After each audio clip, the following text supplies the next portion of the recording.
इन शहर की रक्षा करता है। कभी टूटते हुए विशाल बांध को अपने मजबूत कंधों पर रोककर पूरे शहर को बाढ़ में डूबने से बचाता है, तो कभी जंगल में लगी भीषण आग को अपनी जबरदस्त ताली की हवा से बुझा देता है। बच्चे उसे अपना हरा रक्षक मानते हैं, लेकिन एक अमावस की काली रात सब बदल जाता है। जब हल्क एक सुनसान पहाड़ की गुफा में गहरी नींद में सो रहा होता है, तभी अंतरिक्ष से आया दुष्ट एलियन वैज्ञानिक लॉर्ड जेरक्स का अदृश्य ड्रोन वहां पहुंचता है। वह सोते हुए हल्क के दिमाग से उसका प्योर रेज एसेंस स्कैन करके चुरा लेता है। लॉर्ड जेरॉक्स उस एसेंस को ज्वालामुखी के लावे के साथ मिलाकर एक विनाशकारी मैग्मा रेज हल्क तैयार करता है, जिसका शरीर जलते हुए पत्थरों और बहते हुए लाल लावे से बना होता है। अगली सुबह शहर में हाहाकार मच जाता है। लोग देखते हैं कि वही मैग्मा हल्क अपनी भयानक गर्मी से इमारतों को पिघला रहा है और सड़कों को आग के दरिया में बदल रहा है। चारों तरफ धुआं ही धुआं होता है।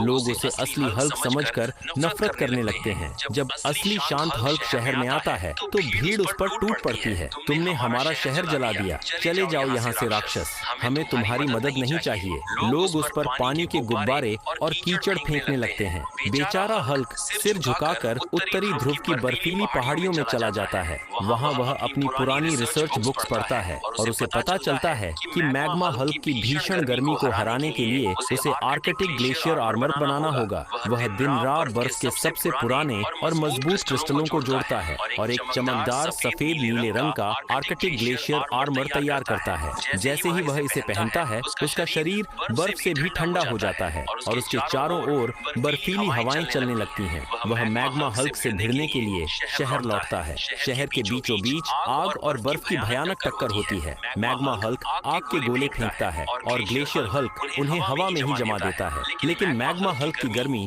बहुत ज्यादा होती है। धीरे धीरे ग्लेशियर आर्मर पिघलने लगता है। हल्क घुटनों पर आ जाता है। यह आर्मर तभी तक टिकेगा जब तक लोगों का विश्वास उसके साथ है। तभी हल्क पिघलते हुए कवच के बीच से लोगों की तरफ देखकर कहता है, दोस्तों, मैं पिघल रहा हूँ, मेरी ठंडक खत्म हो रही है। अगर मेरी ताकत वापस चाहिए तो अभी लाइक और सब्सक्राइब कर दो।